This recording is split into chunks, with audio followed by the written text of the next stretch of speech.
are here in Ashland, Oregon with Dan Shaw, the Vortex detective. Dan is also a tour guide and the author of several books on energy vortices, including one in the works. Welcome, Dan. Thank you. So let's start a little bit with the basics. How would you define a vortex? In strictly mundane terms, a vortex is a spinning energy like a whirlwind or a whirlpool, but in more paranormal terms, paranormal vortexes, we're talking about places where the energy of the place affects our bodies, our physiology, and also our psyche. So there's a unity between our human energy field and the planetary energy field. And I'm interested in all the subtle variations of the energies of our bodies and of the earth.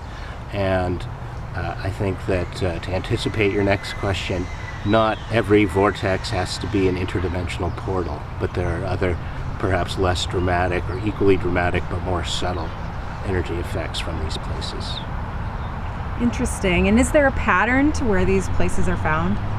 I believe that patterns are part of the identifying features of vortex, that these energies that are being emitted on from the earth radiate in certain chaotic patterns and certain harmonic patterns. And when there's energy radiating from more than one point, we could say 3 or more points, then this energy pattern that's radiating becomes particularly stable and I would say could propagate strongly over distances. Okay. Can you give us some examples of notable vortices? Sure. The poster child of vortexes, and I use the term vortexes, you'll notice when I'm talking about paranormal vortexes. The poster child of vortexes would be the Bermuda Triangle. People are also often familiar with the idea of Sedona, Arizona being a cluster of vortexes, and what I propose is that these vortexes, these anomalies in the electromagnetic field, these are everywhere on the planet. The planetary energy is nowhere uniform, but everywhere highly dynamic and turbulent even. And we exist in this turbulent sea of electromagnetic energies, and our electromagnetic physiology is influenced directly by these fields, whether we're conscious of those effects or not. Interesting. So in these vortices, is there a common experience that people have, or does it really depend on the individual? Very much individual, I believe. We each have our unique energy vibration in the moment.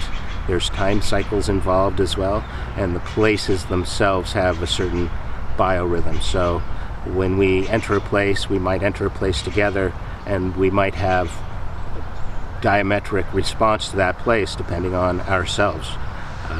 My gender, my cycle, the cycle of the moon, or these other natural cycles, moon, sun, planets, we're all going to respond differently. And I experience vortexes often as a tingling in my face or third eye. Some people report having a certain smell of vortexes. Other people seeing some kind of gauzy pink veil, perhaps.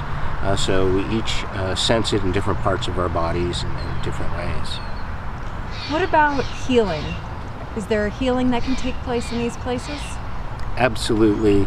There's a direct relationship between the energy fields of the planet, these geophysical energies, electromagnetic energies, and our biophysiology, our biophysics of our body. All our cells are electromagnetic, and so that as we move from one energy field to another, we can actually experience this. We have magnetoreception. We have magnetic magnetite in every cell of our brain and greater amounts in our sinuses. So we have this potential mechanism for magnetoreception, first of all, to sense these energies. And then as we move from one type of energy field to another, you could almost think of it like magnetic resonance imaging, where people are put into a very intense magnetic field, and then that allows imaging of our cells as the magnetic field of our cells snaps back into place. So this is happening on perhaps a more subtle level in the natural environment. And this can be tremendously harmonizing for ourselves, and there's a relationship of unity between ourselves and the place, so we can use these energies also for harmonizing the planets. When we go into an energy spot, we need to be self-aware and to notice how it's influencing us, how we're feeling. Do we feel a little woozy perhaps, or manic, kind of the mountaintop feeling? It affects everybody differently, but to be self-aware and not to stay too long in that energy peak. I wouldn't advise somebody to, for example, build a house right on the tip of the pyramid, or an intense energy spot right at the coast, let's say, right on a cape of very intense energies there. And if you do have that kind of a home, you might want a second home or a sleeping cabin in some place that's more serene. Got it. Do you have any healing experiences that you would like to share? I'd be happy to share an experience that I had several months ago when I was in the area of Anchorage, Alaska. The maps that I've published a couple Vortex maps. One is called the Earth Star Globe by Bill Becker and Beth Hagins, and that shows a geometric pattern of points around the Earth, a combination of the two geometric shapes, the icosahedron and dodecahedron, inscribed in the globe. And when you line up those points, the primary point with the Great Pyramid, you see that many other points, geometric points around the Earth, have ancient monuments on them. All of them, or nearly all of them, have unique geologic features. One of those points falls in the Gulf of Alaska, and so I was able to go to Alaska within the last year for the first time, and I was quite near this geometric point, and the shape of the landform itself, the shape of Turnagain Arm, tends to enhance energies in such a way that it has the second largest tides in the world, and second to the Bay of Fundy. Because of the shape of Turnagain Arm, these tides are concentrated. People can actually surf this wave that comes up Turnagain Arm. It's called the Boor Tide. And I'd wanted to see the Boor Tide. I was there a little after the peak of the Boor Tide. I did have a chance to see the whales swimming through that Turnagain Arm, and that was lovely. And there, the landscape is scraped clean by glacial action, and that arm of water is filled with silt. So at low tide, there's this vast plain of silt there. So it's a spectacular landscape. The rocks there are full of quartz crystal, and under pressure quartz crystal is actually piezoelectric. So when I got to this lovely spot on Turnagain Arm, I lay down on what I believe is exposed bedrock, and I had a very direct electrical connection to the place there, and to grid point number 11 in the Gulf of Alaska, and I cried with joy. For many years prior to this experience, I'd had a chronic tension in the right side of my face, and if you look at images of me in past years, you'll see that I have a squint in my right eye. And that night, before bed, I started to do my relaxing exercises to relax the muscles in my face, and I realized that chronic tension in my right side of my face had been healed, and I don't have that squint anymore. I feel I had a healing in the muscles in my face and in my eyes. Wow, that's truly amazing. You mentioned there's some risks or dangers associated with vortices, but are those cases very rare? Everybody really wants the dramatic stories about vortexes and interdimensional portals, and to me the drama is at a much more subtle level. For years, several seasons, I was a tour guide at the Montana Vortex in House of Mystery in Columbia Falls, Montana. And everybody responds differently to these energies. I was working in the energy fields 8 hours a day, and actually sleeping on the grounds at night. And as I mentioned earlier, Sleeping in a vortex is not necessarily the most restful place to sleep.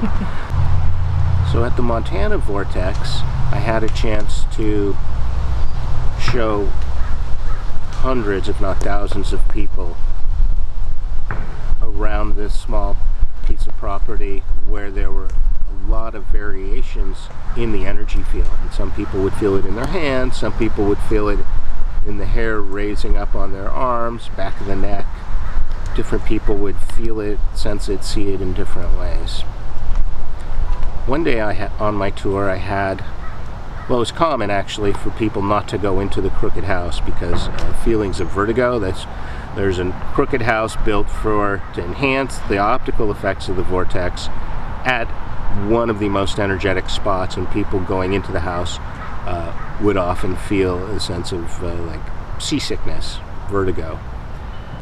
So one day on my tour there was a young man and he threw up. He went off to the side, he threw up. And I joke, I said, I hope it wasn't my tour.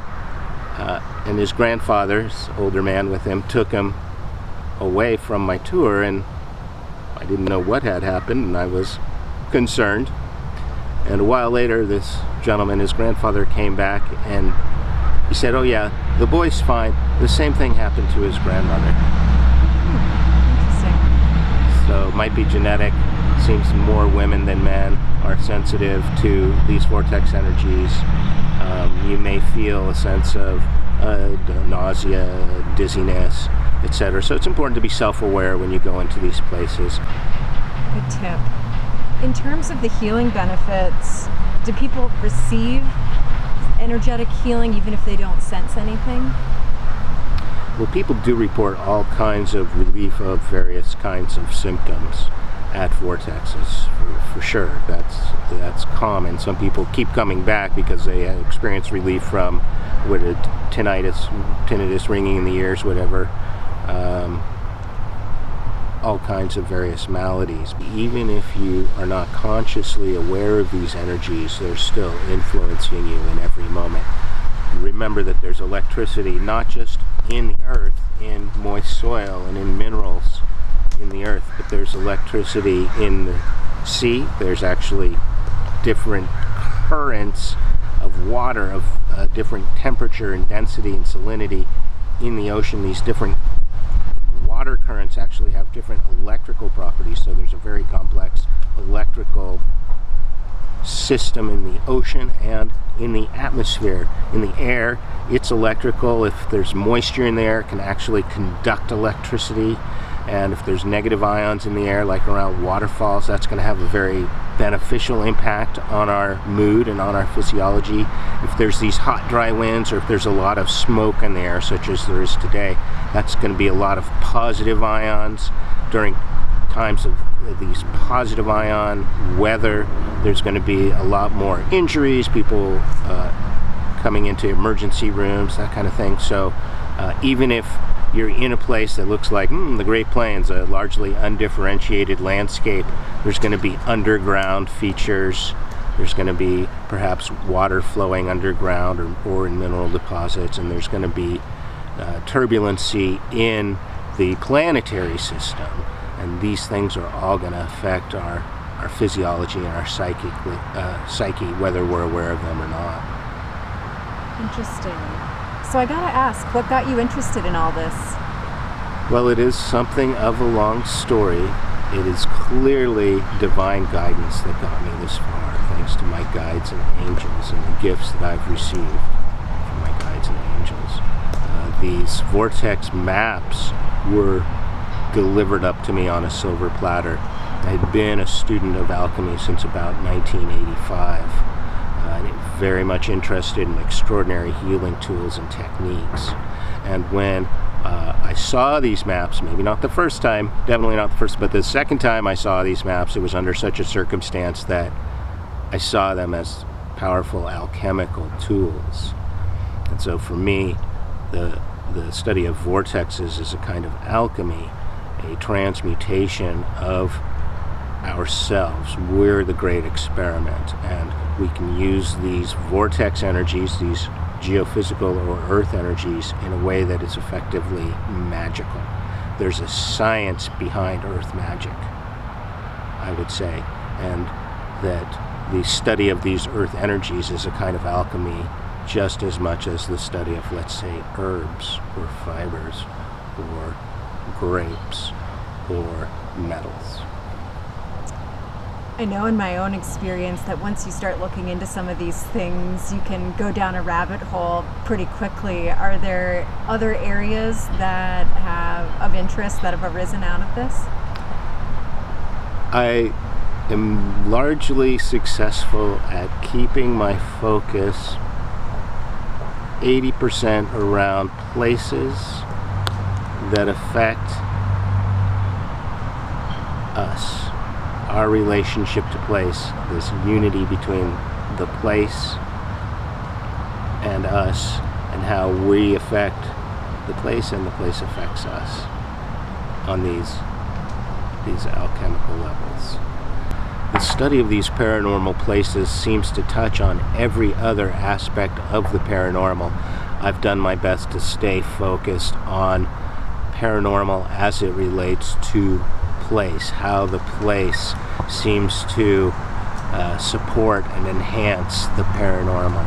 So a place like this graveyard, is every graveyard a paranormal place?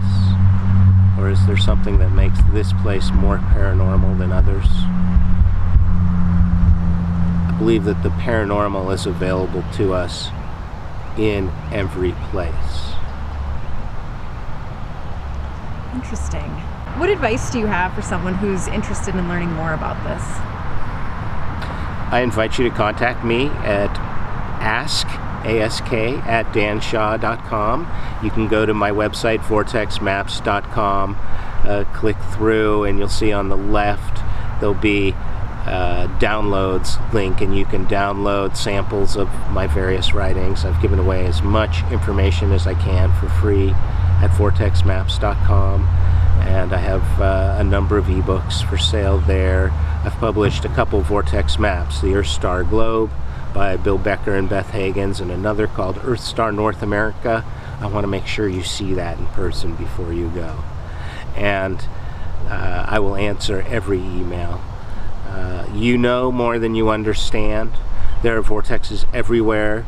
Go and to a local place in your area. You don't have to go to one of the great planetary grid points to connect with the energy of your place. Find a place that's relatively untrampled, maybe preserved as a park. Often vortexes are. Find that place where the energy seems different than the surrounding area. Go in as though you're going on a pilgrimage. Prepare yourself. Be mindful in what you're bringing and what you're leaving behind. Dress in an appropriate fashion. Maybe shower and brush your teeth just as you would before a wedding, and go in with that intentionality of pilgrimage or vision quest, and connect to the place. Breathe the air, breathe in the colors, listen to the sounds. If there are wild edibles in abundance, perhaps you can eat some of those. These would require a little processing first. Great. Well, thank you so much for being so generous with your time. I've learned so much in the time we've spent together, and I know our viewers will learn a lot from hearing you share your knowledge. So thank you so much. Thank you for sharing.